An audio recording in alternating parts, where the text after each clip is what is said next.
Thanks very much, folks. I have a mental picture of a load of people sitting in the sun here, ready to enjoy the next hour or so and enjoy the good weather. So I hope that's how I find you starting off. James Devane is my name, Games Development Manager with Leinster GAA, and have been for coming up on 5 years now. I'm joined today by Áine MacNamara. Áine has two roles, one being in the academic world. She's recently taken up a role in DCU, and previous to that was working in the UK. The other side of her job sees her work with a company called GAA Matters Performance, which works across a range of sports, and I suppose everything that entails around talent development, working with NGBs and trying to improve what they're doing. So what we're going to talk about today is a TURAS program that we have, and Áine will supplement, I suppose, the academic thinking behind it and how it's come to fruition and how it's practically been rolled out around the province. Since 2017, when we sat down as an office and as a team, we sat down to kind of see, could we create a support program for our coaches working around the province, a little bit different to what we had previous to it. I'll just set the scene as to what challenges we faced or what our scenario was. So we've 550 clubs in Leinster. So that's going everywhere from Louth right down to Wexford, and they come in all shapes and sizes, as you can imagine. Some will be large urban clubs that have one GPO assigned to them and working with them every day, day in, day out. Others would be small rural clubs that we maybe would have a GDA or a GPO working that would also have on his or her workload to cover 13 or 14 other clubs. So our range is huge in how we engage with our coaches. We know that we've 30,000 plus formal education attendees since 2009 to 2019. So led by Colin Clear, working closely with Peter in Crow Park, we've had huge attendances in our formal coach education program. So that told us that we've a huge thirst for knowledge out there, and we've a huge engagement with club coaches, like all the people on this webinar this evening, that just want to be better coaches. So we know that we're catering for them through the formal coach ed. And again, why we came back to TURAS was maybe to offer a slight alternative to that as well. And then finally then, we've 100 staff trained as coach developers. So we've quite a strong workforce around the province of Leinster, and we've got really, really good staff. So we also have to bear in mind, what did we have and what was our reach? So with 100 people, we've quite a huge range of reach into these clubs. So we wanted again to provide as good a program as we could. So we just move it on there, Áine.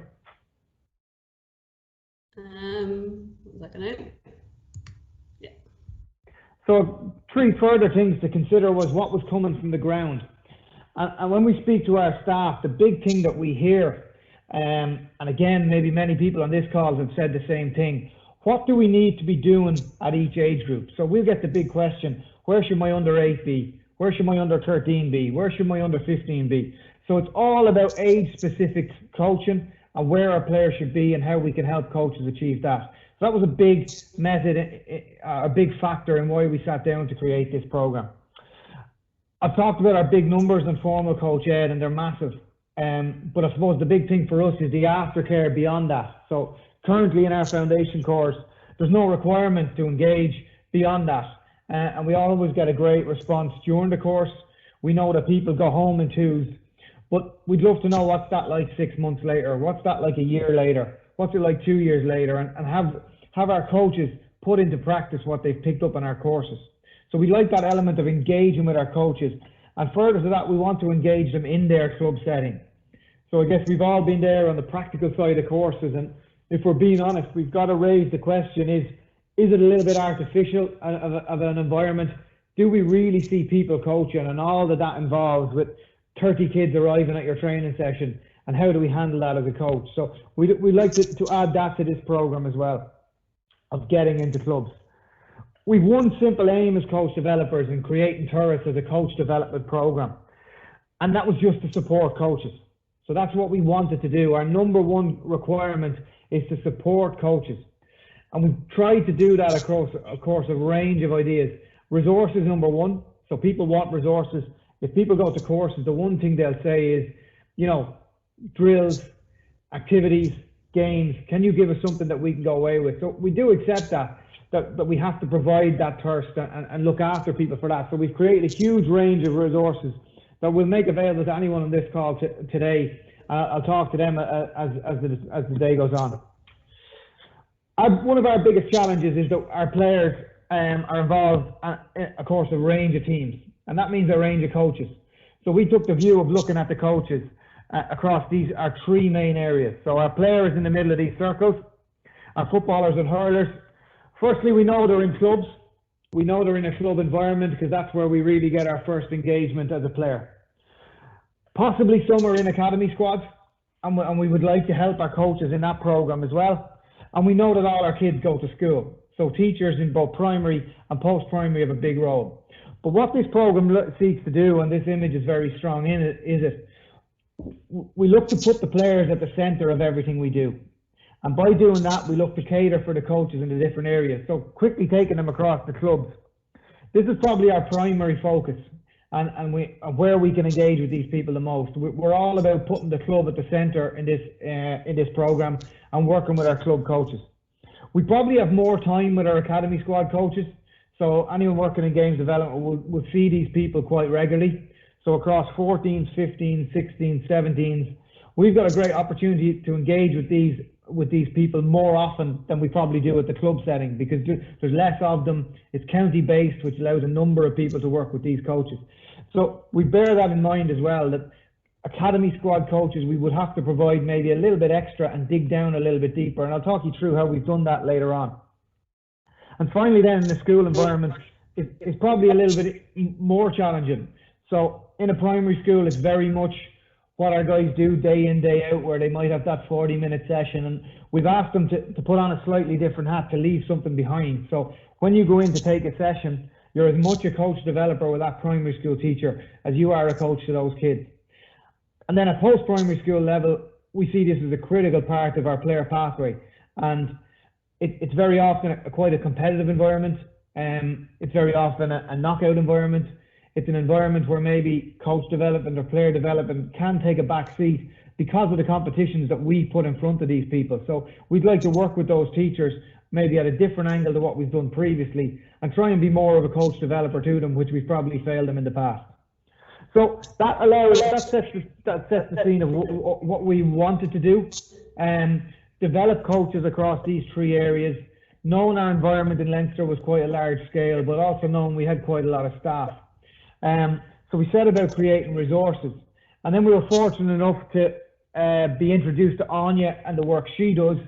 And Áine's going to set the scene now of kind of what she envisages in coming to us, the background that she would like to bring to us, and then we'll come back in together how we merged our two worlds and what the TURAS program looks like now.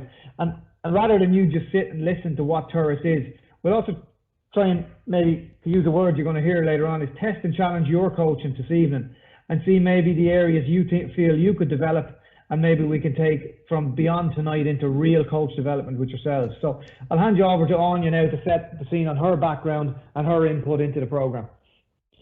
Brilliant. So thanks a million, James. And I'll just talk a little bit around what we were doing at the start and how we came to develop and then refine the TURAS program. And I suppose I got involved with Leinster maybe 4 or 5, 6 years ago. And one of the things that I think has been really good has been the slow progress that we've made in a way in TURAS, in that Leinster were really keen to make sure that there was real evidence base underpinning the coach development program that they had. So they have resources, they have lots of coaches, and God, they've loads of players. So they wanted to make sure that the changes they were going to make to coach education were evidence based, and that there was kind of a research foundation towards that. And like James said, the TURAS coach education program we're going to talk about today is very much based around the idea, and we use a hashtag called better coaches make better players. So the better we can develop coaches in your clubs and in your schools and in your counties, God, they're going to influence hundreds and hundreds of young players as they transition through the pathway. So by focusing on that development of coaches and recognizing that we need really excellent coaches at all levels of the pathway, it gave us a kind of a foundation to help us understand what would that look like and what's the evidence underpinning the experience that we want to give young players on the pathway. And I suppose my background is as a PE teacher, as a coach, and as a kind of a youth sport coach educator. And I always knew that coaching was important, and I always knew that sport was important. And like you can see in this picture, it was really only when I started having kids and when those kids started getting involved in sport that I recognized that the foundation or the grassroots of the pathway was absolutely vital. but that it's really hard and it's really challenging and it's really complex, you know. So almost it's easier to go out and coach a bunch of senior inter-county players, but, you know, on a Saturday morning when I have 50 nursery kids waiting to learn how to hurl, that can be really complex and challenging, but it's really important because that first experience that kids get in sport can either turn them on or turn them off to sport for the rest of their lives. So we really recognise that, and we wanted to make sure that we empowered coaches to provide young kids and players all the way through right into adult grade sport with a really enriching and effective environment that helped them reach their potential in sport.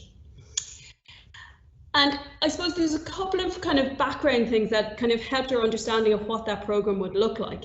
And the first was, what would the experience at early stages especially, but actually throughout the pathway, look like for young players? And two things come to mind here. One is, and lots of people are probably familiar with some of the research that's coming out at the moment, especially from an Irish perspective. Stephen Behan up in DCU has recently published stuff that says, you know, more than half of kids get to secondary school without the basic movement skills that they need to stay involved in sport and physical activity. So they don't have the basic running, jumping, locomotor, catching and throwing skills to get involved in sport and then maintain their involvement through their pathway. And it's interesting though, because if I go down to my local hurling club or my local hockey club, some kids, even when they're involved in a sporting pathway, don't have those fundamental skills as well. So a really important question for us was, how could we make sure that early experiences in GAA will be structured to give kids the skills that they would need to, and I'll use a GAA phrase, to stay and play in the game, to maintain their involvement along the pathway. And that kind of brought up two sort of conundrums. One was, there's a real drive at the moment with this kind of mantra of we need to make the game fun and just let kids play. And I suppose it's a bit of a backlash against the drive for really organised sport. And we look back to our childhood and we were running around and playing. And we were just chatting beforehand we came on. And a real positive of the last 9 weeks of COVID is my 6 and 4-year-old spend lots of time outside, and they spend lots of time hurling and football and playing hockey and playing soccer and playing rugby. And they're given a chance just to play. But actually just letting kids play isn't the most effective way to get them the skills that they need to develop further into the pathway. So one of the things that we know is that early activities have to be fun, but they also have to emphasize the fundamental skills that young people need to maintain their involvement. So what we'll talk about during the TURAS program is how we make sure that we organize our coaching so that kids develop the physical skills, the psychomotor skills, and the confidence and resilience that you heard John Horan talk about that helps them stay involved in sport. The other thing is when we were thinking about how we coach kids, we wanted to go back to understanding actually, why do kids stay in sport? Why do kids come back Saturday after Saturday? And I'll be probably honest, I'll go around the country and I'll watch my kids play on a Saturday and they want to go back the next Saturday. And sometimes I'm a bit confused because the training session didn't look that much fun. There was lots of lines. They don't seem to be getting any better. The coach didn't seem that enthusiastic. They didn't seem to be having lots of laughs or lots of enjoyment. So actually, are we sure we're offering kids as much as possible, a really positive environment to learn the skills to stay and play in the game? So one of the things that we know is that staying involved in sport is underpinned by kind of 4 really big things. It's underpinned by actual competence. So kids will play sport, will do physical activity if they have the skills to be able to engage it. So if I can catch, if I can run, if I can hop, if I can skip, if I can strike a ball, then I have some of the actual competence to be able to go and play hurling, to play football, to play rounders, to do whatever it is. So we have to make sure in terms of coaching that we really get those kind of fundamental skills down early, but actually that we reinforce them the whole way through the pathway. So fundamental skills aren't a nursery thing in your club. They're a thing that we have to reinforce right the way through, probably to adulthood. The other thing is it's all very well having the actual competence to do something. The other thing that we have to do when we coach is we have to ensure that kids have perceived competence. They believe in their ability to do it. Because the mix between actually doing it and being confident in my ability to do it and recognize that I can give things a go is really, really important. And especially for those of you who might be coaching, preteen and teenagers, that's a real dropout age. People tend to drop out of sport. And why do they drop out? Because they're not good enough. They don't have the opportunities to give things a go, and they lack the confidence to do it. So if we know they're the reasons why kids drop out of sport, our coaching has to make sure that we emphasize that before the crisis happens. So we inoculate kids against that challenge before they get there, and then we give them opportunities to play, and we'll talk a bit about how those principles work. And the fourth kind of reason kids kind of stay in sport, and John Doyle from Kildare, I'll steal his line, he talked about his dad told him to just stick with it. If you're going around, if you're on a team, it doesn't matter if you're number 1 in the team or number 20, you just keep coming back. And if we can instill that stick-with-itness and that confidence and that resilience in young players, then they're much more likely to maintain their involvement. And we have to think then, when we're working in our clubs especially, we have huge numbers in our nurseries and our under 8s and under 10s and under 12s, but suddenly that pyramid starts to get a bit narrower as we get older. And we have to think, are we giving kids the experiences they need and the skills that they need to maintain that involvement throughout adolescence and adulthood? And it's interesting because I guess if we're saying those things are important, I often ask going to clubs across sports, and I ask coaches, to tell me, are they successful, or who's the most successful club or coach in their club? And a lot of the time they'll go, oh, John's really good, he won the Féile last year. Or, Peter's really good, they got to the minor championship. And we often think about what good is against short term, what happened this season. But actually, that depends about what level you're coaching at. So actually, if I'm coaching for the under 6s or under 10s or under 16s, yes, I want to win. And look, I'm really competitive and I want to win stuff. But I have to recognize that the way I coach now is going to have repercussions for where that kid goes to in a couple of years' time. So when we're talking about coaching, especially kids on the pathway and young adults on the pathway, we really have to be concerned about the long-term success, about senior success, and probably more importantly, retention of those players. And that helps me guide the decisions I make about how I coach. So if you look here in this slide, if I look at early success, I really want to win the Féile. So I'm gunning to win Féile 2021. What will I do? How will I organise my sessions? I'll have lots of competition. I'll go, yeah, we're back on the pitch in September. We're going to keep training out. Over the winter, I'll have an S&C programme for my under 14s that will kick in. I'll tell them not to go and play junior cup rugby in their school and to come and just do hurling. We'll have lots of high intensity. We'll have a pretty narrow squad. So if you're not on that team, you're not training with us. And we'll make lots of these coaching decisions that might win us the Féile. All of those things are positively associated with early success. But actually then if we track that team 6 or 8 years down the line, they're rarely the ones who are successful. Because across sports, what we see is that early specialization, playing one sport, high intensity of training, high training volume, training lots, and emphasizing early success gets you a win early, but is rarely related to senior success. And I don't think anyone on the call will argue that what you want in your environment is kids playing for longer and more kids playing for longer. So that's what we kind of want to look at in the purple and the green box here. If we're looking for senior success, we let kids play lots of sports. We let them, play rugby, play hockey, go to athletics. They might miss training sessions in hurling and football, but that's okay because they're going to come back to us as better players. We don't worry about the intensity of the training. We certainly don't worry about the volume of the training. And in fact, lots of those things have a negative correlation with senior success. The more you do some of this stuff early, the less likely you're going to be successful later on. So that gives us an idea about some of the coaching decisions that we should make when we go back, hopefully in the next couple of months onto a pitch, about how we organise the sessions and the decisions we make about who plays, how they play, and the emphasis that we put on. But of course, winning is important. We want to succeed. But the whole idea is, as youth coaches, we want to win, but we want to win in developmental terms by doing the right thing. And an overemphasis on that early can lead us down the wrong path for later on in terms of dropout, in terms of long-term engagement. And that's interesting, because if we're thinking about developing players, which is what TURAS is about, and we purposefully chose that name TURAS because it means journey. So we're talking about the player's journey and the coach's journey, and we want people to be on that journey for as long as possible.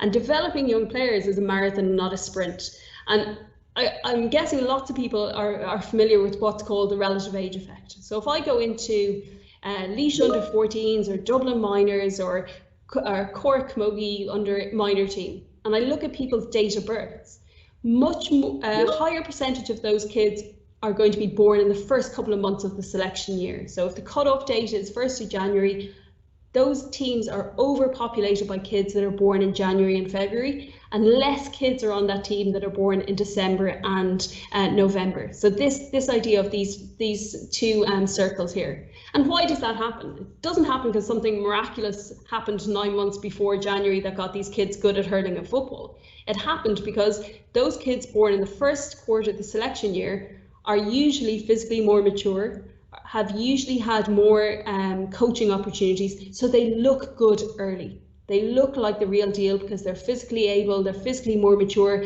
than these poor kids who might be almost a year younger than them in this age group. But what's really interesting though is that that's the age that they came into the Dublin under 14s, for example. But then we go and look at a senior team and we don't generally see that effect. In fact, what we see is that kids born at the end of the selection years, the relatively younger kids, have a better chance of being successful adults.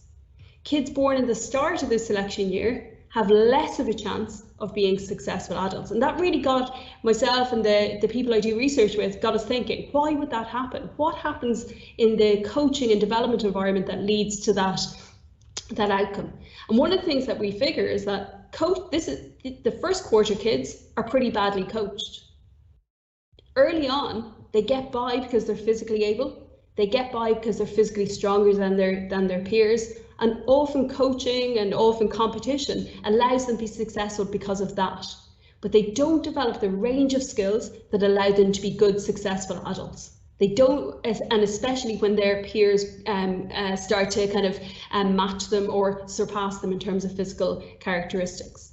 So the message for me here is actually we have to make sure that we give lots of kids development opportunities that allow them to develop the actual competence, being good at a range of skills, and the confidence to stick with it. And if we do that, we'll get much more kids out of the pathway and into adult level competition.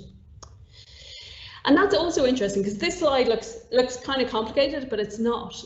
But what it's telling us is that we have to consider the type of activities that we get in.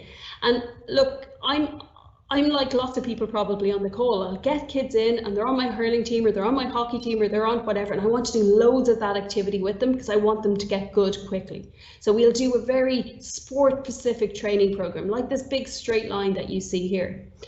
But actually, that big straight line doesn't give kids the breadth of activities that they need and doesn't give them the range of skills that they need to be good later on.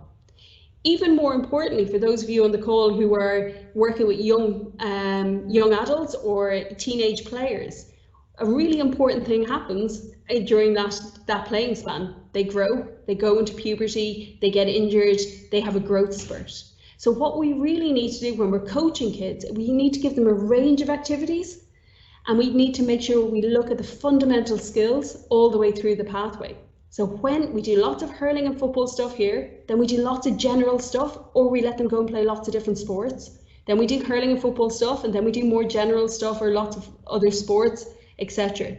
So we're bulletproofing them against the kind of the challenges that they're going to face on the pathway. It might slow down progress here as a 13, 14 and 15-year-old in hurling or in football, but it will give us a much better product at the end, because that's what we're interested in. We're interested in this player's thirst, their journey, and how we can equip them towards that kind of final destination of where they're going to go. So that's the below the neck stuff. Like you heard John Horan say as well, we're interested in developing the player, and we're interested in developing better players. And we're also interested in developing players with the psychological skills, if you like, to be able to stay in the game, to be able to cope with the challenges of playing sport, and to be able to cope with the challenges that are outside sport that influence their involvement as well. Just the general kind of challenge of adolescence, teenage years, school, university, other commitments. And over the last 10 or 12 years, I've been involved in a piece of work that looks at what are those psychological characteristics that young players need to be able to maintain their progress in sport. And we've come up with a list, and we call them PCDs, or psychological characteristics of developing excellence. And what we say is that these 10 characteristics, these 10 skills, if we can teach young players those skills as part of being a hurling coach and as part of being a football coach or a camogie coach, then we're equipping them with the skills to be able to maximise their potential. So the same way that we would develop hurling, striking, kicking, catching, we would also, as part and parcel of our coaching, develop these psychological skills. And like James will talk about later, when we implement the TURAS principles into our coaching, we'd often have a coaching plan that would have a PCD outcome. So, today we're going to, our session's about, striking, it's about striking for distance, and it's about teamwork, but we're also going to have something in there about goal setting and self-reinforcement. So as part of being a good coach, you're looking above the neck and below the neck in terms of the skills that young players need to get there. Because these are if you remember back, perceived competence, actual competence, confidence, and give it a go-ness. These are the skills that underpin young players' confidence and their likelihood to give sport a go and challenge themselves to get better at it. So I'll go back to kind of what I touched on a little bit ago, because it's a really hot topic, I guess, and a pretty contentious topic in the role of competition and the role of competition in young players' diet. And I think every time I go and I talk, and I go into clubs all the time, and every time I go in, we have lots of these great conversations, but inevitably someone, when we get to the question and answer, will go, oh yeah, what are your thoughts about Fela? What are your thoughts about Tony Forrestal? What are your thoughts about academy squads? Because competition is integral to how we organise sport, but it can be both an enabler and a derailer of participation and development. When competition is used well, it's a fantastic development tool. It's something that helps our players get better, but sometimes competition can be used as a real driver of coaching decisions. So if you remember back to that slide where we talked about things that are good and not so good about long-term development, if winning of a competition is really important to me as the under-14 coach, then I'm going to make some coaching decisions. I'm going to play certain type of players, maybe those relatively older players. I might play a style of play that will win me that game, but mightn't actually set up players for the long term. I mightn't play all my bench, or I mightn't give them meaningful minutes.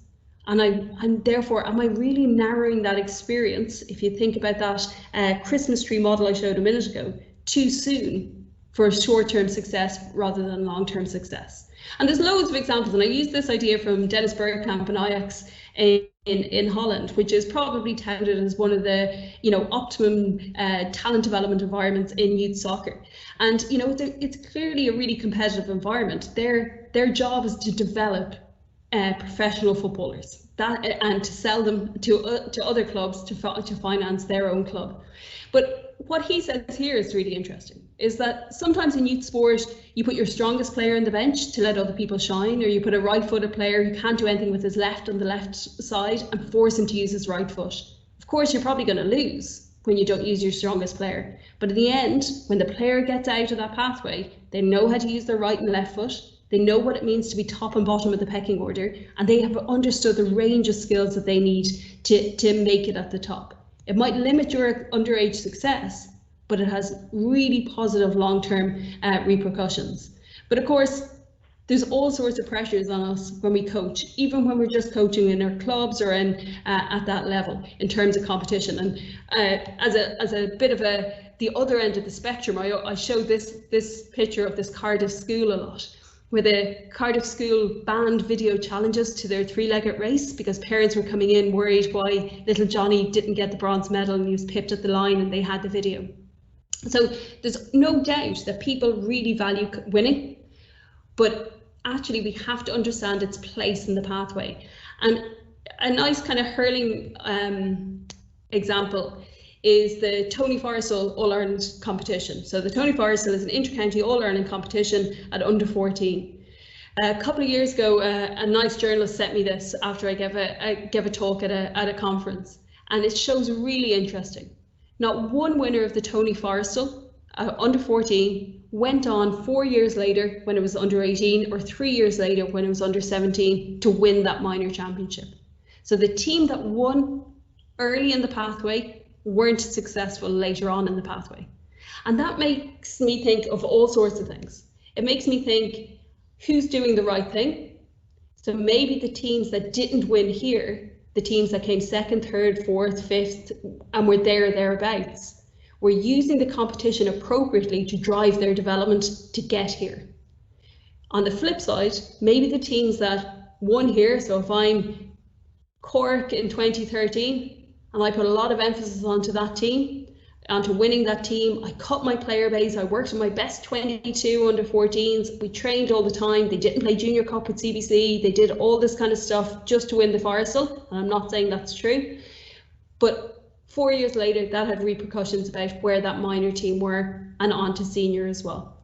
Interestingly, that county and some other counties have now pulled out of those sort of competitions because they go, look, that doesn't reflect our developmental needs. We're much better off having in-house competitions that allow us to drive our behaviours, that allow us to drive our coaching ethos and our philosophy.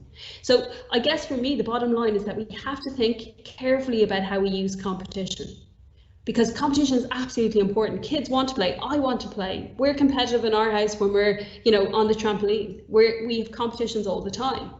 We have competitions with a developmental focus. We want competitions that are fun. But what does that mean? It still means they have to be challenging. It has to be meaningful. We want competitions that emphasize perceived and actual competence. So a competition where lots of kids get on the ball lots of the time. I was at a local match recently, an under 14 match, and they were training. It was a training game, but they were playing 15 aside, and the poor cornerbacks and corner forwards might as well had a chair pulled up because they never touched the ball.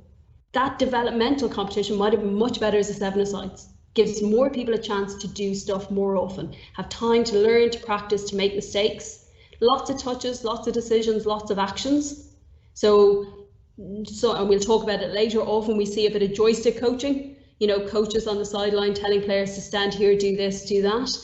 How often do we use competition as a time for players to figure stuff out, to have autonomy and independence?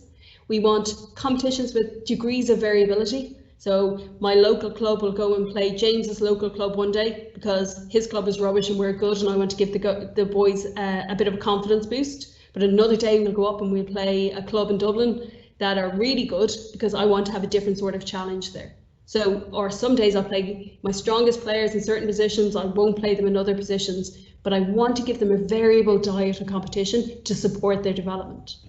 And I want to give them the confidence and the skills needed and the experiences needed to build that confidence in their development. And I like this. I stole this tweet from Twitter last year. And here's a coach that was trying to do all this stuff. He had a competition. He allowed all his team play. Everyone got equal minutes. Everyone played in different positions. Everyone got a chance to do stuff. But he had a parent storm off and sit in the car. 2 more private messaged me because I rotate every position. I haven't been home 5 minutes. His under 6s had a lot of fun, but maybe not their parents. So often, if we're going to make changes to how we do stuff, we have to bring the key people with us. So how often do you talk to your parents about why you do what you do? When I coach my nursery group, I purposefully coach in the corner where all the parents are, because I want them to see what we're doing. I talk to them on the sideline. This doesn't look like camogie or hockey or whatever it is, but we're doing this because these are the reasons. So we want to make sure that we use competition appropriately for young players to support their development towards their long-term goal. And a couple of years ago, I was really fortunate, a good few years ago, I was really fortunate in one of my first kind of gigs in talent development to work with Limerick Hurling, where I'm from. And I was involved with a couple of their kind of development teams and their minor team. And I was involved with the guy on the slide here, Shane Fitzgibbon, who was the minor coach. And a couple of years ago, when Limerick were in the All-Ireland, I happened to bump into Shane outside Croke Park. And we were walking in and we were having the chats. We hadn't seen each other in a long time. And my partner kind of said to Shane, going, God, isn't it a shame? So this team that are playing the All-Ireland today have like 10, 12, 13 of the guys that ye had. It's 15, 16, 17s and minors. But no one here knows that all the work that ye did. No one knows that they came through, that the development experience that they got. And Shane just looked at him like he had two heads and said, what are you talking about? That's not why that's not why I coach underage. That's not why I would coach a minor team. I'm coaching a minor team because of what those guys are going to do today. And no one needs to know that I had anything to do with it. And for me, that is absolutely what underage coaching is about. It's about having a long-term agenda. It's about looking at the big picture and delaying that gratification. And there was another coach in that coaching group, and he kind of, one day we were having a meeting, and he kind of threw down his pen and went, you know, Áine, if you're saying it's not about winning the minor championship, that's not the most important thing. How am I going to judge myself about how good an underage coach I am? And the answer is easy. You can't tell that until 5, 6, 7 years down the line, and most of those kids are still playing. Some of them are playing in Croke Park, others are in your junior Bs, others are just involved in your club. But you can't tell if you're a good junior underage coach until those kids have moved past you, until you've passed them on with the skills that they need to be good later. And I suppose that kind of brings us to this stage of the kind of the evidence underpinning, or the rationale and the philosophy underpinning why we were doing TURAS, because we wanted to give young players as positive and an effective experience as possible, and we wanted to put coaches at the centre of that. We wanted the coaches to be the facilitators of that environment. And that environment, there's already lots and lots of research out there, and this is a really busy slide, so all I want you to do is look at those 4 things. And one of the things we do is that if I go into a club and people go, oh, is that a good club? And they go, of course it is. They won the minor championship and they've 6 players on the county minor team and they've this. And I was like, okay, that's the outcome of the club. I'm not necessarily judging it on the outcome. I want to judge it on the process. What happens every Saturday on the pitch, on a Tuesday on the pitch? What does it feel like when I'm in that environment? And how is that related to talent development? So as a parent, when my kid joins a new club, I hang around, I ask questions, because I want to find out if these 4 features are there. Is there long-term aims and methods? Are people coaching in the club for the long term? Is there a place for everyone on a team? Does everyone get to play all the time in as near as possible? Are coaches developing a range of skills for later on? Is there wide-ranging coherent messages? Do the under 6 coaches talk to the under 8 coaches, talk to the 10s, 12s, seniors, minors, whatever it is? Unfortunately, the answer is often no. And again, we'll talk about kind of how that impacts on TURAS later on. But in a club, we want lots of people doing lots of the same thing in more or less the same way. So I joined up thinking within that club. We want to make sure that a club emphasises appropriate development and not just early success. Yeah, it's brilliant if you're winning, but are you winning doing the right thing? Are you winning giving people the opportunity to get better? Do most people move up the age groups as you go? And that's a really good sign of a club, really good retention, that more people are getting involved as you move up the age groups because they're bringing friends along. And the 4th one's really important. A really good environment will have individualised and ongoing development. So James might be the best player on the under 14s, and he's going to play under 16s, and that's great because he needs that to be tested and challenged in that way. Áine mightn't be the best player there, but I'm going to give her opportunities to get better. I'm going to give her the chance to develop the skills to stay involved. So I can differentiate, and that's really hard if you're working in your club and you're one of 3 coaches working with 40 players. But we have to make sure that we provide appropriate experiences for all the players that we're involved with. So James is going to talk a bit about how we went from there to implementing the TURAS program in terms of supporting coaches develop those sort of environments. Yes, so looking at the key features and put the coaches at the centre. We looked across clubs, schools and academies, being those features, and we're looking at kind of a long-term success was our method. So one of those was resource, and we've done a list of resources that kind of look to put staged approach to coaching. Now, before anyone jumps off their chair and says, we can't stage it that simply, we will get into that. But secondly, what was really important was a coach developer program to go with it. So all the stuff that Áine was bringing to the table and all the stuff that we already understood, it probably gave us clarity as to what we wanted to get across. And you know, sometimes I jump between those four key features that Áine spoke about. Sometimes I think they're really simple, and other times I think they're really complex. So it's dependent on where I am in my thinking. So trying to get that to the ground, to the coaches, we knew we needed to take quite a simple approach to it. So our first method was this stage-specific coaching. And as I said, for some people, this will raise questions about, you know, well, we can't label kids at each age group, but to use a phrase Áine used earlier on, we just try to do the right thing. So you'll see here we've got cards that outline 7 to 9, 10 to 11, 12 to 13, 14 to 15, 16 to 17. And what we're trying to do is get coaches to do the right thing at each of those age groups. I stress again that this was a guide because the developmental needs of different kids at different stages on the pathway, of course, are going to range. But then going back to my previous slide of putting a coach developer program with it, this allowed us to really get into the nuts and bolts of it. So what we're trying to do on the next slide, we're looking at the bigger picture, and we're trying to make what's really, really complex, we're trying to make it simple. So just hold it up there on you. This is the TPP model, which we'd be aware of across coach education programs in the GAA. If anybody's engaged with it, it may be the first time for some people seeing it. But it talks about developing the whole player. So to take what Áine's talked about, right in the core, right in the middle, is the psychological capabilities needed at each stage along the pathway. What's really important is, if Áine clicks back 2 or 3 there, if we take away any of those capabilities or those areas as a coach, and we don't deal, if we deal just in the technical, just in decision making, and just in psychological, what we're abandoning is the physical requirements, the ability to work in a team, and also our participant feedback. So it's really important across this staged approach to coaching is that we deal with the whole player, because very often we're stuck in the technical. And when we get stuck in the technical, our players fall down, and back to our long-term focus and our long-term aim, our players won't live up to the capabilities that they may have. So it's a really important, at the core of this program, it's nothing new or breaking away from what already exists in the GAA program, because it's underpinned by the TPP.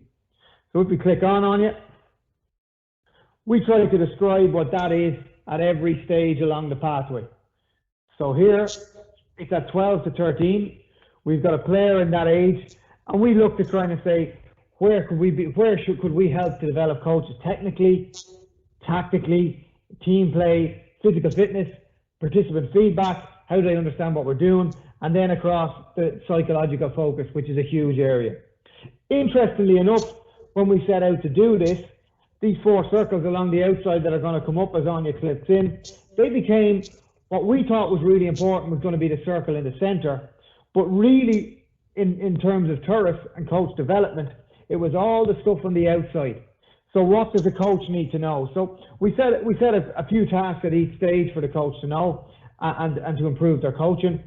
Top right hand side, what kind of environment should they look to create? We're back to fun being the #1 priority, coach to player ratios, how many footballs or slitters we should have in our sessions. So real helpful tips around the environment. What to expect from the player. So player capabilities, and we certainly didn't invent this or create it. This is in so many pathways across so many sports. What should we see at each stage along the pathway? So at 12 to 13, players will begin to see that relationship between effort and outcome. They won't see that at nursery at 5 or 6, but at 12 to 13, they'll begin to acknowledge that. Third down, become very self-conscious in front of the group at 12 to 13. That's not something coaches have to deal with 3 and 4 years previously, but right now we think it's important for coaches to understand that, and maybe that will affect their coaching. Bottom right then is the game. What does the game look like? How many aside? We say here going up to 11 v 11. Colin Clear, who's on this call, will always use the example of it's like a speed limit. If we say 11 v 11, don't try and get up to that speed limit. Work your way back. At 12 to 13, if I see 5 v 5s or 7 v 7s, there's far more learning going on. So again, it's really in the lower age groups, it's stressing what we try to get across in Go games. And you know what, it's probably not forgetting that all those developmental needs in Go games are still so applicable to teenage players for the variety of reasons as Áine pointed out there. So that's our player pathway along each stages. As I said, all these resources will be made available to anybody on this call at the end of it. But that was a real big part of the TURAS programme. And to be honest, when we set out to do this, before Áine's involvement, that's probably all we thought we needed to do, was to provide stage-specific content and get it out there to the masses, and it'll improve them as coaches. But we learned very quickly that that's not enough, and the resources are really good, and we've designed them that if you just pick them up off the street, you will become a better coach. But then what we try to do is part of our coach developer program is make you even better. So what it looks like is using that staged approach again. We would bring in all the under 13 coaches in a region. So it might be 5 or 6 clubs, and they'd come to your first circle on the left-hand side here, which is our staff delivering player pathway workshops.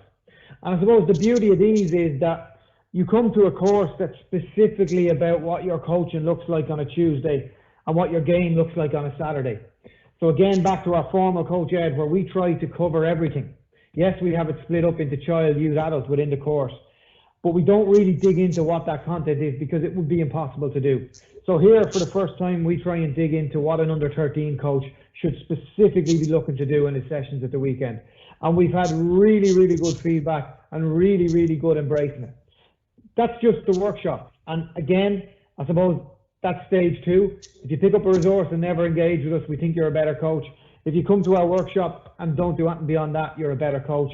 But the real learning comes across when our staff can get out to you in your environment. So if I'm an under 13 coach in my local club, I come to that workshop and I'm absolutely enthused by it. I talk about all the challenges I have and all the things that need to make my better session. But what am I like the following Tuesday when I go back and coach? And there we'd like to equip you with our GDAs to get out and help and to see what it's really like. So this is the first time, and what Áine is going to delve into here is our principles. So you'll see in the top, our staff will partake a session. Let me just go back a little bit on it. We'll partake a session with me and my under 13s, and we'll look to embed those principles that we talked about in the workshop. The second visit, when our staff comes back to you again, will be all about my coaching session.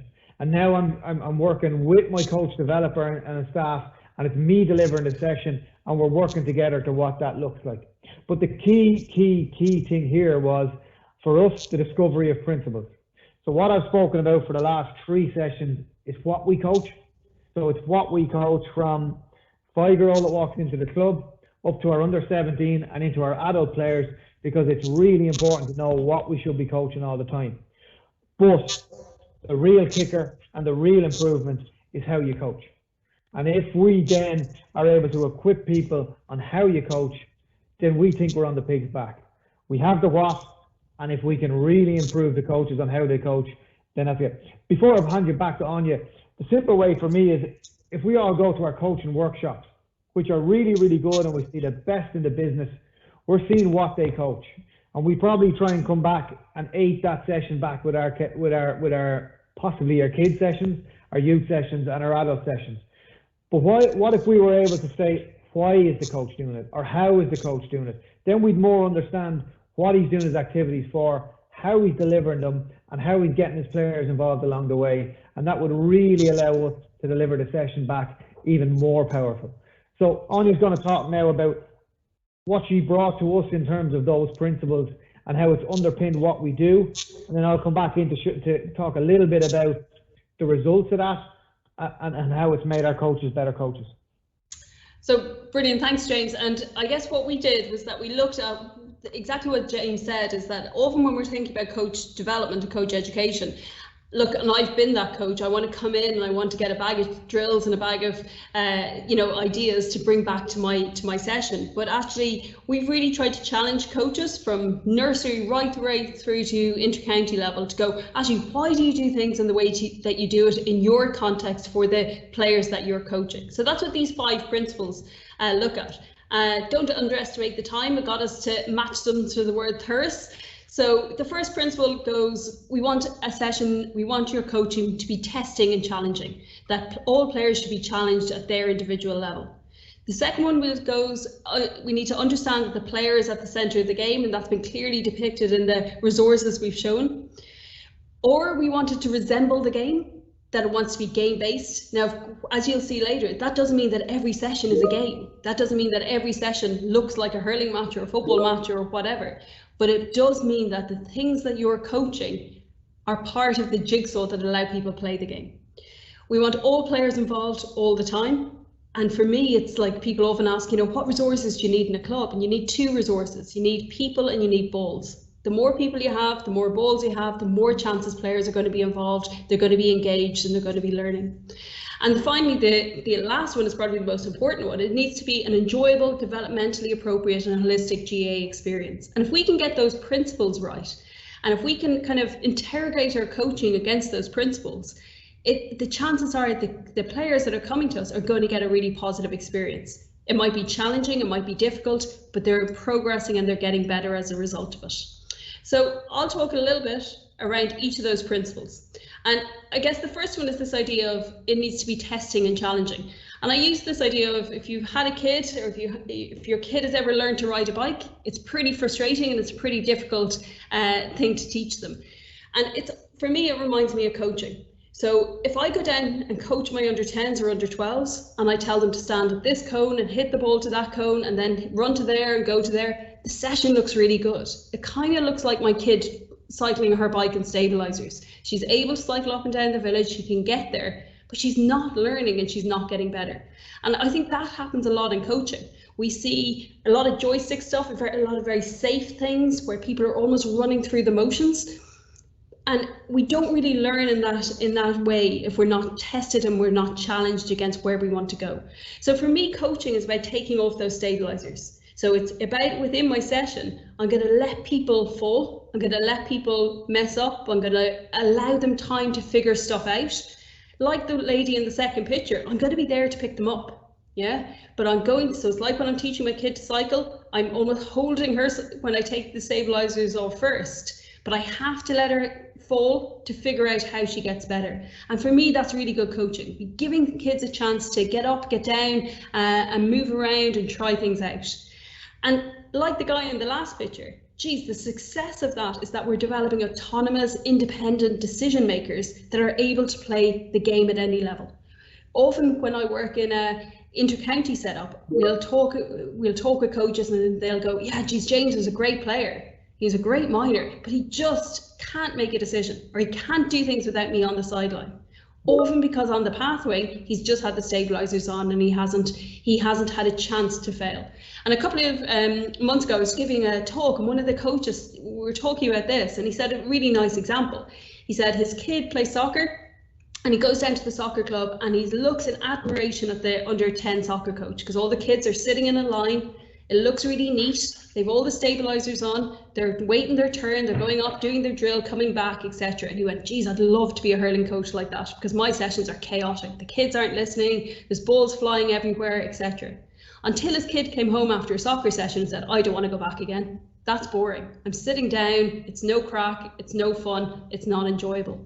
So maybe let's not be afraid of giving kids a chance to test and challenge them, putting them into positions with some of the skills to be able to fly, but then being like the lady in the middle, having a coaching environment that then tweaks those skills and gives them the chance to go again.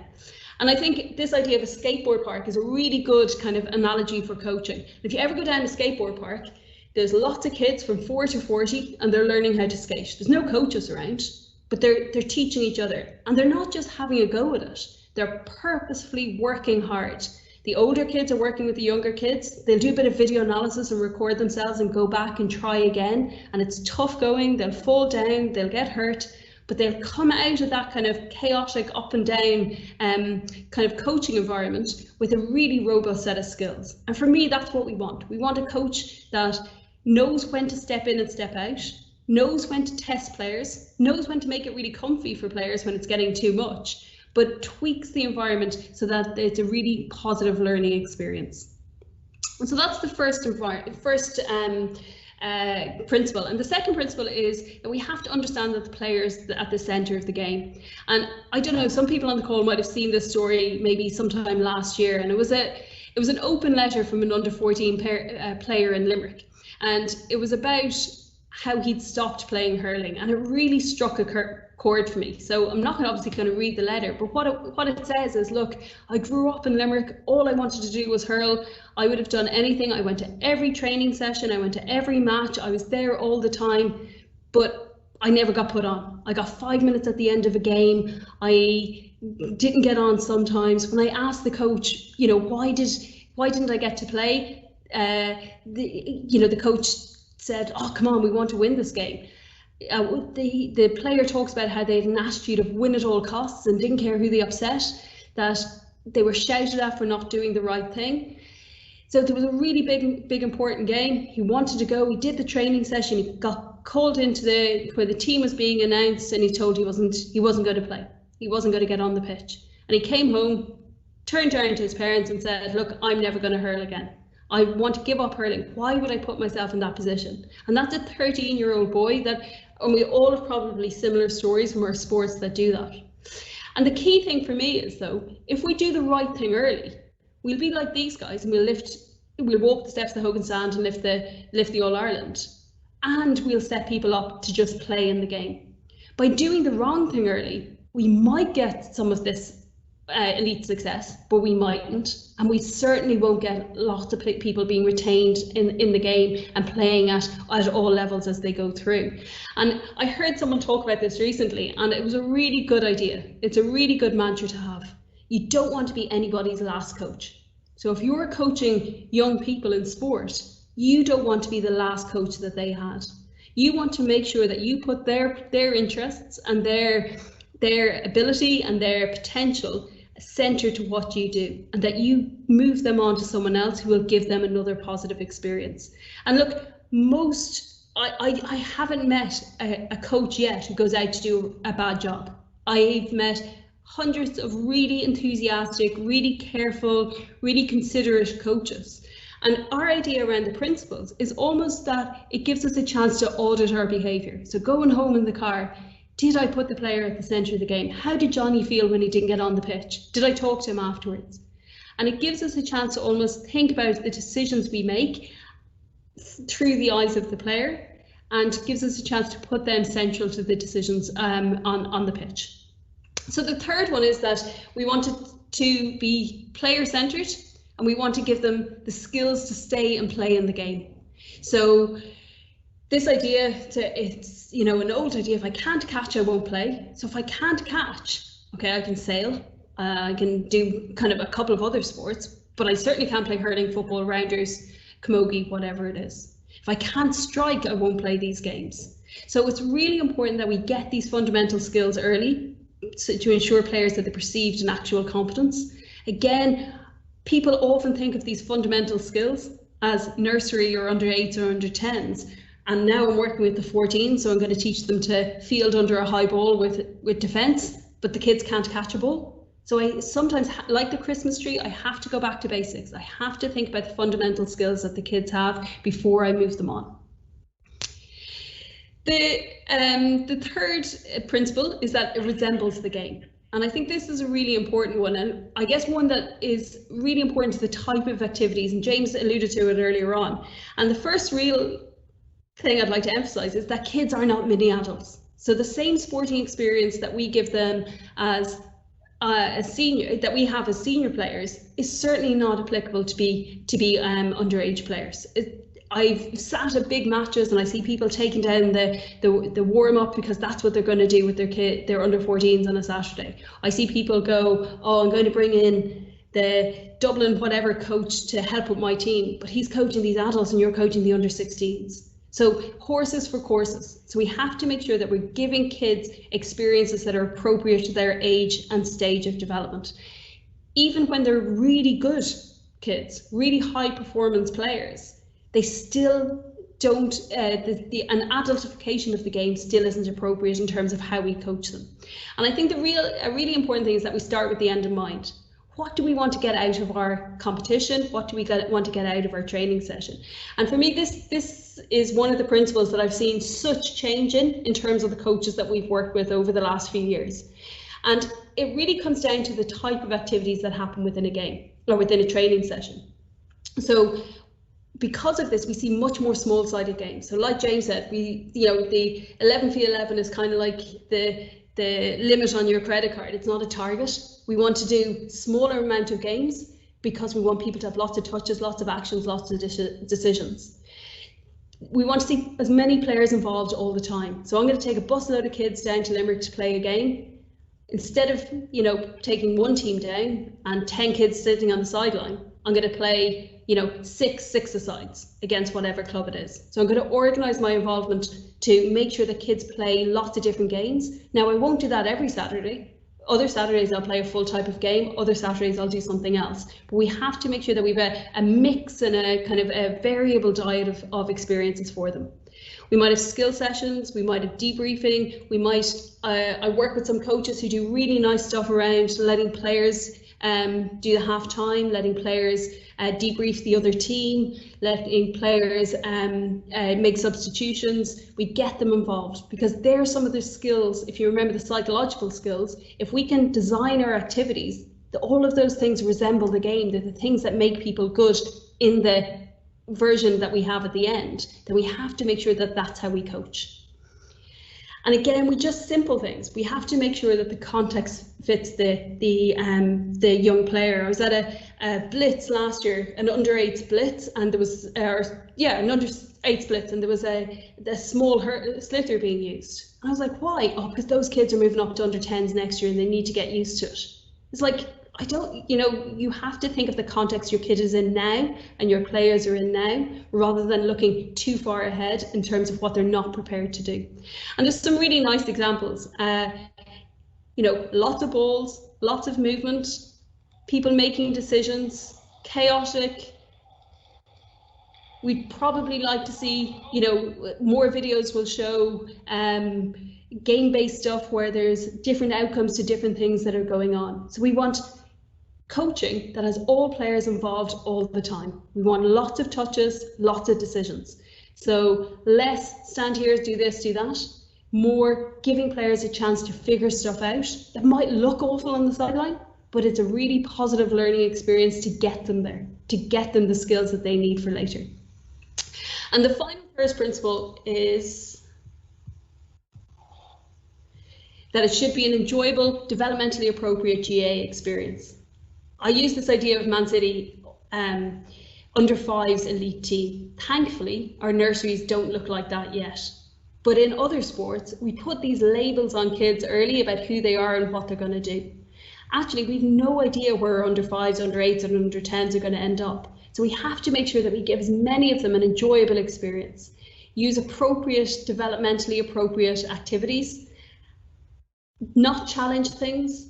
Not think that it doesn't look like the adult game, but it should fit the context that those kids are working in.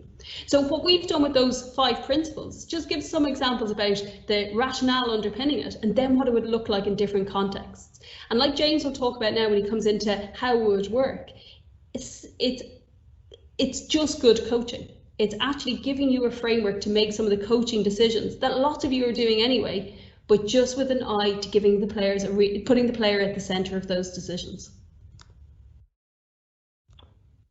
Yeah, thanks, Áine. For lack of videos, we'll give you some picture examples. So I just have an echo there, Peter, if you could silence that. So what we have is testing a challenge in the first one, and our simplest language that we can put to that is that in today's session as a coach, I'll ask players to mark a player they feel will really test them to play their best. So what we're going to give is some really little simple examples.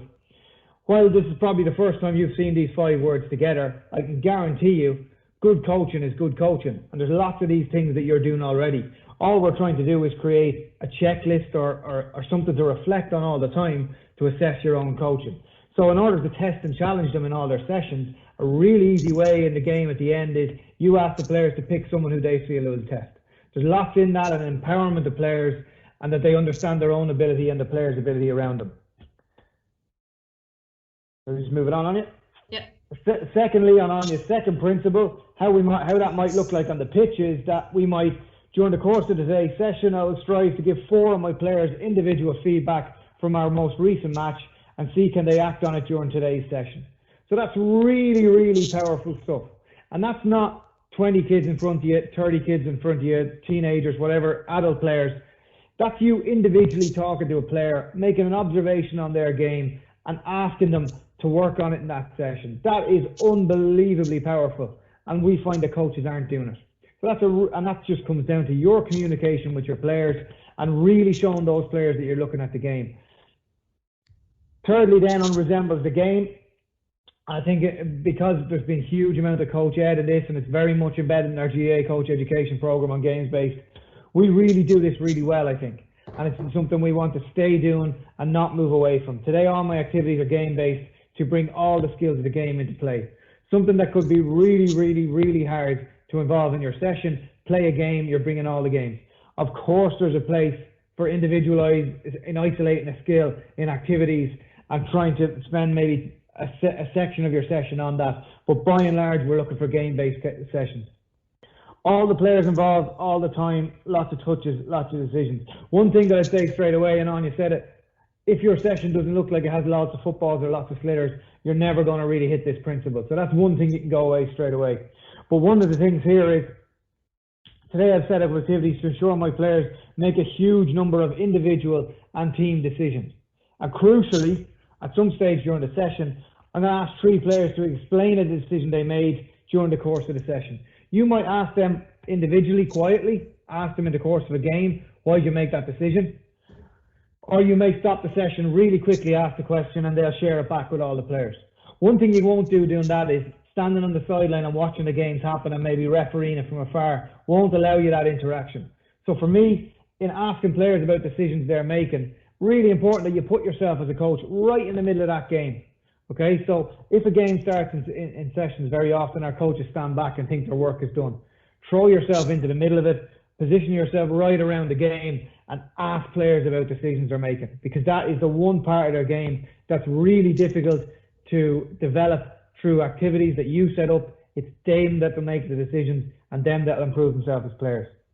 And then lastly, should be enjoyable, developmentally appropriate and a holistic GAA experience. I have set up today's session to be one that players will really enjoy. So as an absolute target for yourself, what a powerful sentence, and not something we do enough.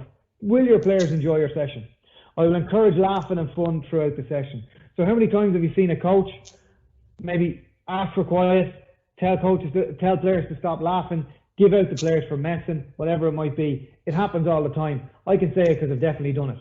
But here, let's see, if players are down there and they're enjoying themselves, then that's really good. Interestingly, we didn't use the word fun, because fun for one person mightn't necessarily be fun for the other. So what's enjoyable is very much different. So you'll have your serious player who for them, enjoyable is really serious and they're really serious throughout their session. The player beside them could laugh their way through it and be just as effective on your team. So that's understanding how it's enjoyable for different players. And I think that's why Áine didn't use the word fun, in the fact that enjoyable has got completely different meaning to it. But I think, like the first sentence there, you as a coach, the onus on you is to make that session fun. And just before we leave those all on the one sheet, for me, as I said to you, we had resources and we had a program.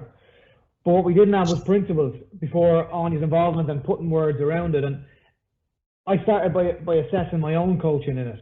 And after I've done a session and getting really comfortable with the principles, it only really hit home and really gave me ultimate buy into this program, is how effective it was for my own coaching. So if we jump down to R, resembles the game, I think my sessions were quite game-based.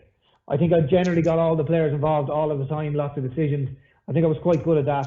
And I think I recognised the enjoyment side of it after I picked up a lot of experience in it. So from RAS, I think my sessions did have a lot of them. Where I think I was lacking was the testing and challenging. All players should be challenged to improve at their level. So I thought I was doing a really good session that looked the business, that got everybody involved, that were game-based. But were they testing and challenging all the players? And they definitely weren't. And I think where I was probably failing was, interestingly, the better players, because I was presuming with my sessions that they were getting enough out of it. But I wasn't testing and challenging them. So what I do now is driving away from sessions or walking away from sessions is just quickly run down through them. And I'd ask you to do that of your own coaching right now, looking at those words, that which is the principles for you that you think you need to work on as a coach. And if you get comfortable with these principles and you understand them, it will really help you plan and reflect on your sessions. And that's what coaching is all about. And that's why I said at the very start, I really jumped between, is coaching really simple or is it really complicated? But I think if you understand these principles and are able to look at your own coaching, I think you'll find coaching a lot easier, and you'll be giving the players a better experience as well. So I suppose then to look at where we are now and to be honest on what has worked for us and what hasn't worked. What's worked really well is that we've got huge engagements, and I think that came from where we set about with this originally, was that it kind of came from the ground in the fact that it was what people were looking for. What should I do at this age? And it's really got people to buy into those workshops. And I think they enjoy having the coach developers come and look at their sessions, which isn't simple and isn't easy to do. And it's really good to see coaches open up and want that to come into their sessions.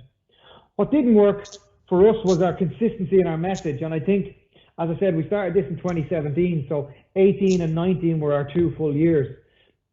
And we probably didn't understand the power of the principles. And that's why I have underneath, to correct what didn't work is the principles, the principles, the principles.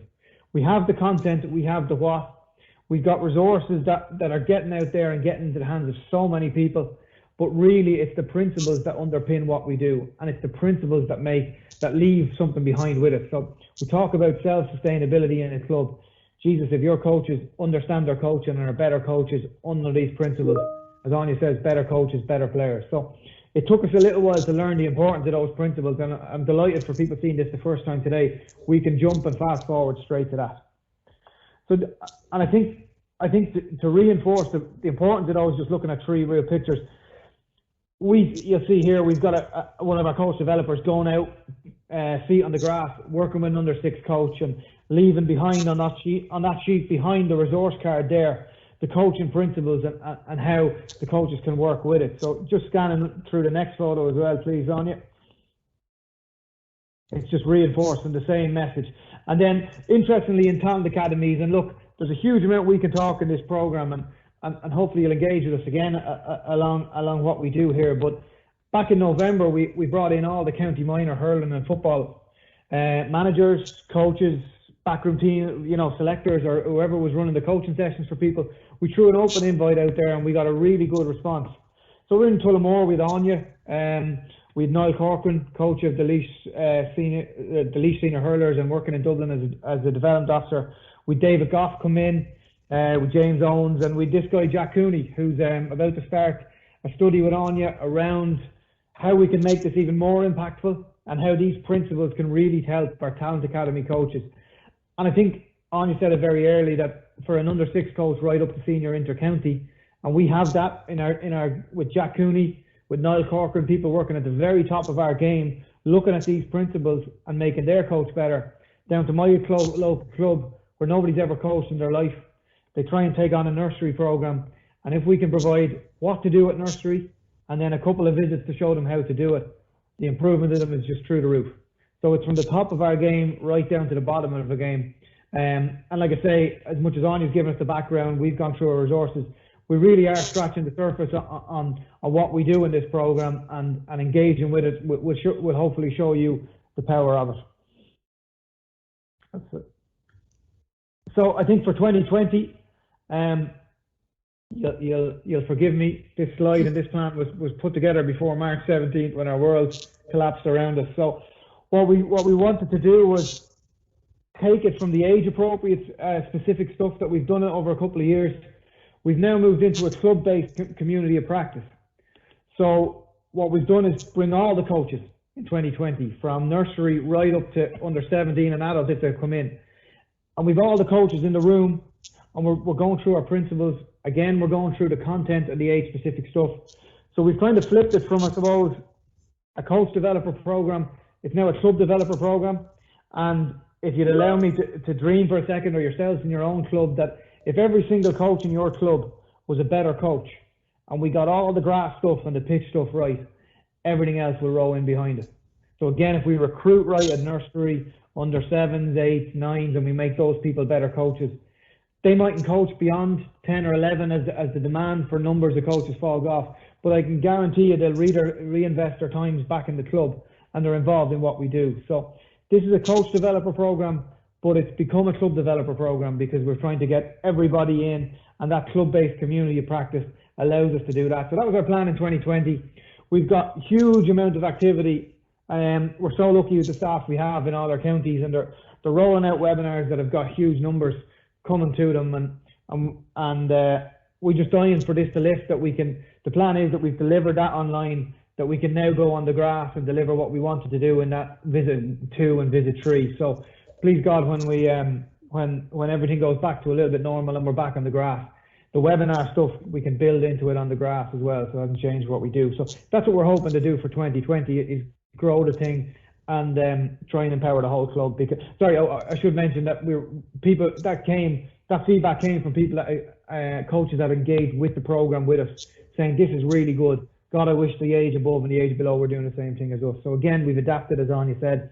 It looks different.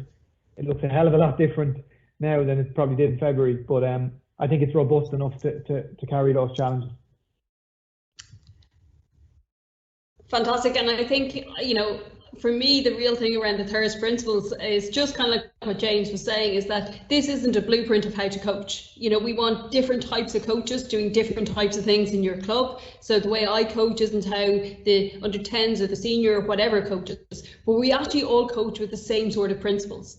And that makes us really coherent. And what I really like about the way TURAS has gone is just what James has said there, is actually the value of bringing all your coaches together in your club. And I think it's something that we don't do enough, in that we don't all get together and talk about what we're doing. How often do you invite a coach from another team to come and watch you? How often do you think about the getting people involved or getting involved in other aspects? So I think the more we can work together, the better, because for me, coaching is a decision-making process. It's about what are the principles that help guide what we do. And I think, just to kind of finish, if it's these two worlds, and if you think of the box of ingredients there, it's like a food delivery company. It sends us a bunch of food every week. It's kind of like going to a coaching course and getting lots of drills, and everyone will go out on a Tuesday night and they'll coach in exactly the same way, because that's what the recipe card tells us to do. And I guess what we've purposefully done with TURAS is saying, look, there isn't one way to coach, but there's principles that should underpin your coaching. There's a way, and you want to be more of a chef rather than a cook. So you get all of these ingredients and you use them in a way that's appropriate for your setting. So really, like James said, it's about principles, and it's principles before methods. Why do I do what I do in the way that I do it? And it's this idea here. As to methods, there may be a million and then some, but principles are few. The man who grasps principles can successfully select his own methods. And I think for me, that just wraps up what good coaching is. Here, what TURAS is a guide, a direction of travel, if you like, that helps you make decisions about what you will do in the pitch against the people that are in front of you.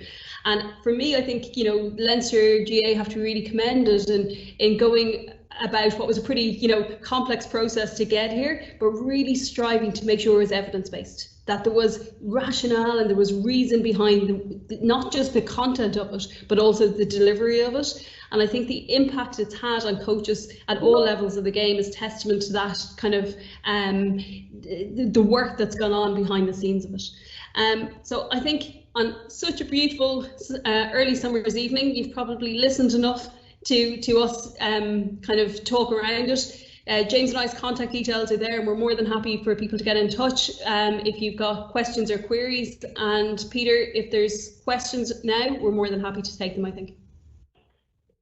Yeah, Peter's been answering them as we go, have you? Oh. No, not all of them. No, there's been a number of them there. We might just cover a few if that's okay.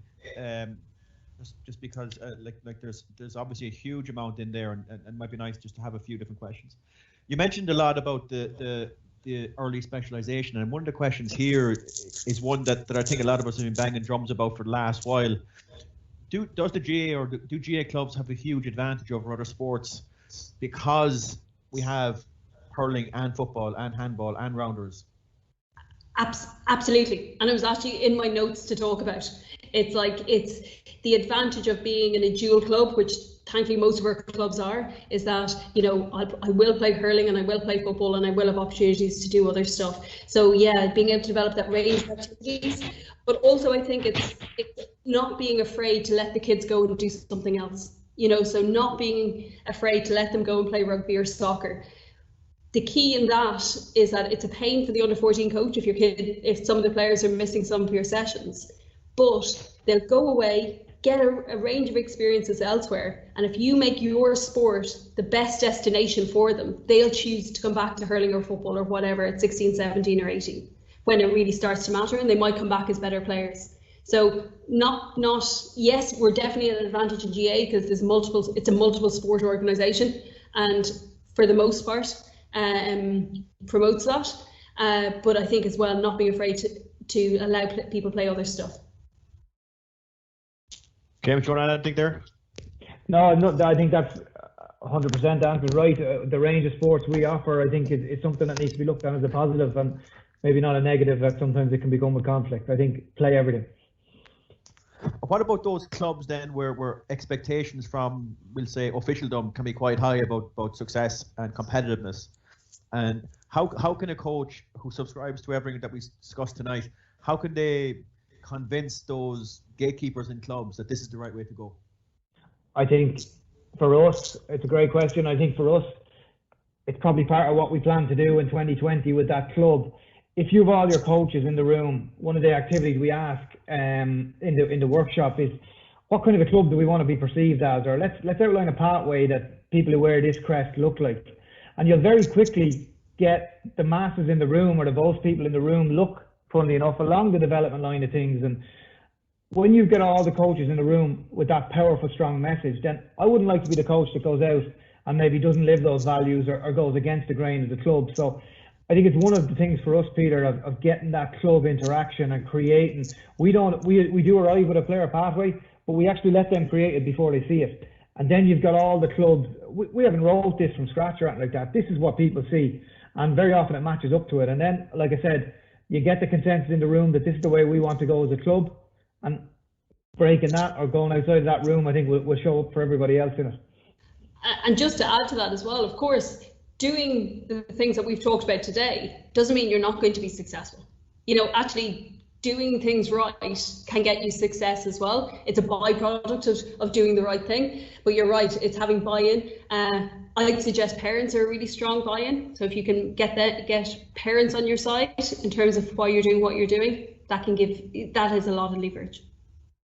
And I think clubs and coaches and even parents can sometimes be in a difficult position because, if we go down to my local GA club and this is my message, but my son also plays soccer and he also plays, whatever else, but the message there might be completely different. And how can parents try to balance that different needs or different messages that their kids are getting? I think it's like I said when I put up some of those features of what a good environment looks like. That's how I choose which club to send my kids to. So I could send them to this club that wins lots of stuff, but it mightn't be a very good development environment. It might be a very good winning environment. So it's as an organisation, maybe it's giving some of that information that says, actually, here's the type of stuff you should be looking for in the clubs that you're looking at for your children. And what do we say to the coach or to the parent then who says, well, this is all fine, but ultimately only 15 can play, and at some stage somebody has to be number 16? Absolutely, they're the realities, and I think it's also the thing is only 15 can play in certain matches. That doesn't stop me playing different types of matches in different formats. It doesn't stop me having A, B, C, D teams. It doesn't stop me having different diet of competition. So it doesn't always have to be what we would traditionally see as a competition, because that's just what that's what an adult format looks like, isn't it?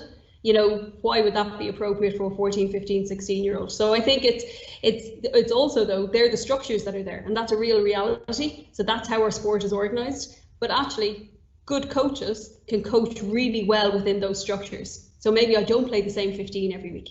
Maybe everyone on my squad starts a game every season, number 1 to 40. So I make these developmental decisions about the team that I have that fit into that structure that's there.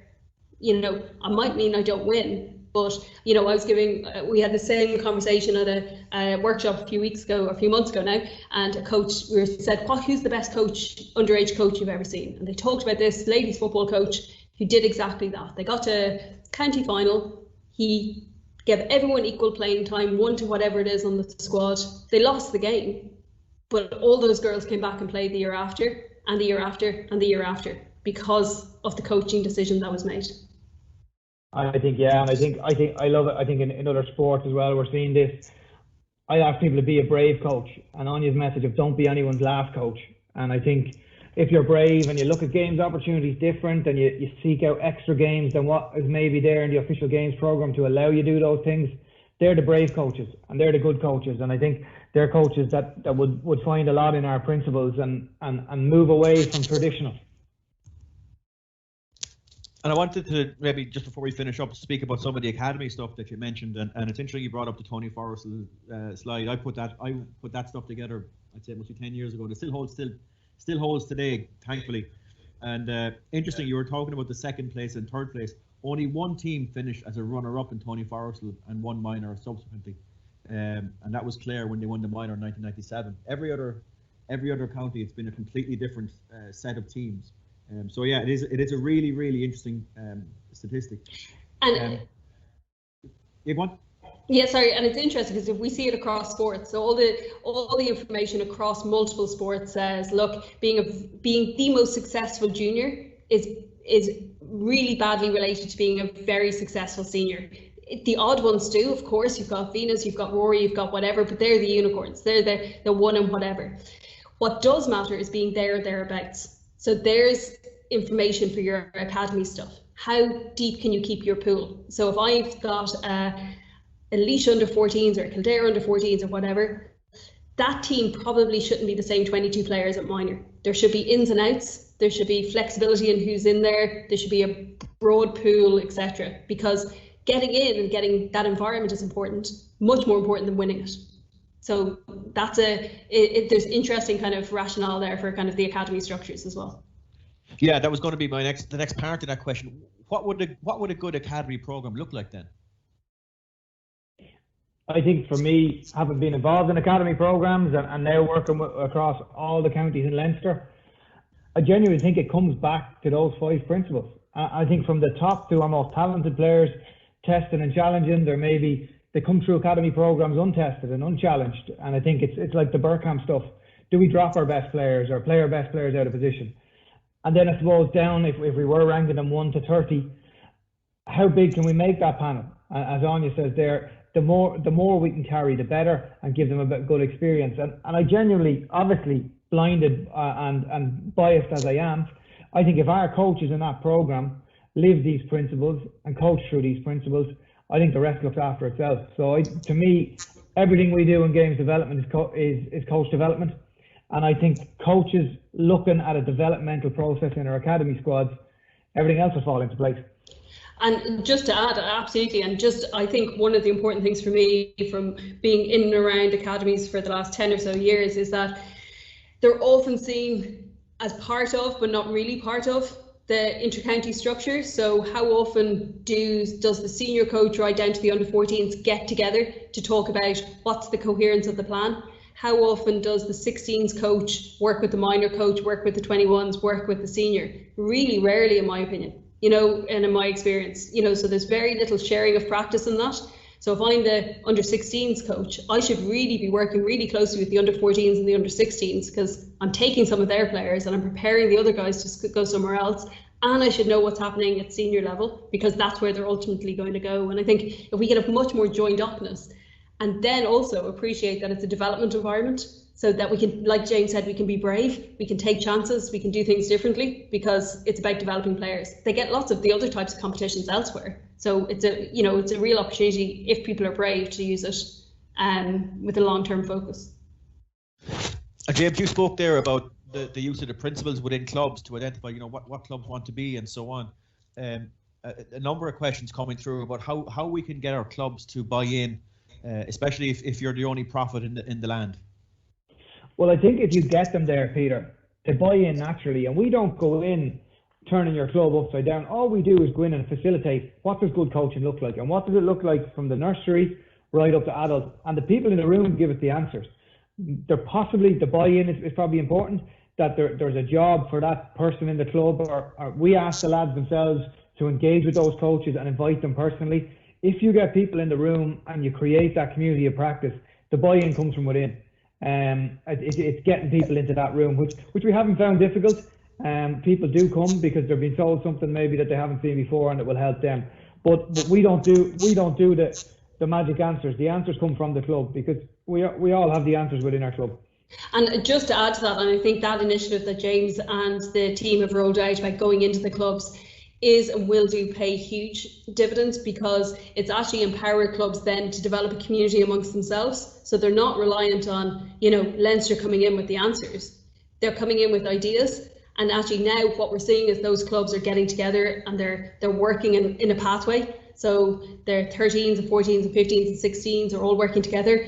Hurling and football are working together. So now that overcomes, actually if we train like this, then everyone can play, and you coach them like this and I'll coach them like that. And just, it opens up simply to people talking and sharing their practices. And again, I'm not sure we do enough of that anywhere. So this has been a real catalyst for that, and it's been real kudos to that kind of innovation in the programme that has set that up in the clubs. Can we maybe finish with just one last question? It's something we often get when in these type of sessions that we speak about. What about the talented player, and the perception that the talented player won't wait around or won't be involved in this type of a system? It just depends what you mean by talented. So if you mean talented as the best performing one, often they don't become the best performing seniors. Also, good coaching will give them some of the skills early to cope with the challenges, but also will recognise that a lot of my research is around talent development, and we'll go, if I'm the best performing Dublin under 14, I have a nice smooth pathway. I get on the team, I get on the team, I get on the team, I get on the team, and then I don't get on the senior team, and that can be a real crash. Actually, a good development plan will rocky that road a bit earlier and give him some kind of periodized setbacks, some challenges, some experiences that would give him the robustness and resilience, or maybe physical skill set to make it at a later stage. We actually do a lot of our really talented players an injustice by just allowing them nice, easy, smooth upward trajectory until the real serious stuff happens at the end.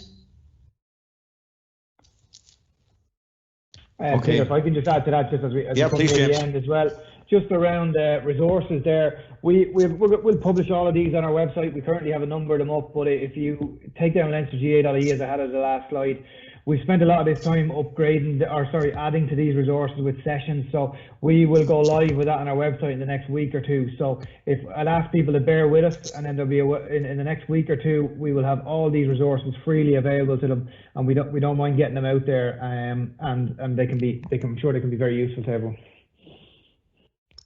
Okay, that's as good a way as any to end, James. So I wanted to just say thanks very much to James, and thanks to Áine for all the work that's been put into this over the last number of weeks for this session, but obviously over the last number of years for the programme. We're continuing the coach webinar series next Tuesday, and the registration for next Tuesday's session is open already. Back on the GAA Learning page, same one you would have registered for this one. And the presenter next Tuesday is Dr. Julia Walsh, who's a senior academic working in La Trobe University in Melbourne.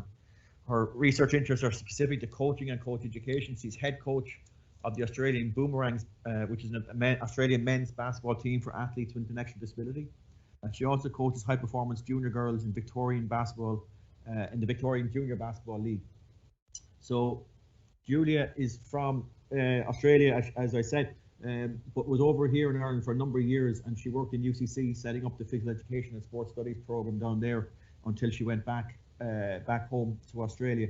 She has some really interesting insights that she brings to Gaelic games from her experiences in basketball and other sports. So it's a really interesting session that's going to be very, very good next Tuesday night. So again, thanks to James, thanks to Áine for everything for this session. We wish you all a happy and a safe bank holiday weekend, and hopefully we'll see you all back here again next Tuesday evening. Thanks very much. Thanks, Peter.